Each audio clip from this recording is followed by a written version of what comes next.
Keenan Allen is severely undervalued for a top flight receiver. Keenan Allen was the wide receiver 5 from weeks 1 through 14 last year before he missed weeks 15 through 17. He was zero point 0.3 points per game less than Stephon Diggs in the Spain. He was essentially Stephon Diggs. And as you come to see, I liken him to a Stephon Diggs light. Both him and Diggs have young, ascending quarterbacks.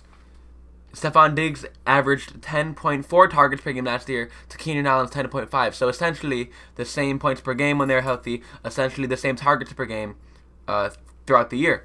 And Keenan Allen is a guy that could push for the league lead in targets just because of no Hunter Henry now. And he was already getting fed. I mean, it's essentially a one-man receiving room with Austin Eckler getting a lot of the work. Hunter Henry is gone with his 10.2 yards per reception. They overlap a lot, so I could see Keenan Allen getting a couple more targets per game last year. And Josh Palmer comes in, who is more of a deep threat, who averaged 21 yards per reception in his best collegiate season. Herb could progress. Justin Herbert could progress. It's unlikely, but it's possible. And at that point, he is legitimately a Stephon Diggs-esque player. He has no injury concerns like he did earlier in his career that was just unlucky. And he's a very undervalued option with a very high floor weekly and a very high ceiling from a season-long standpoint. So go ahead and draft him anywhere after.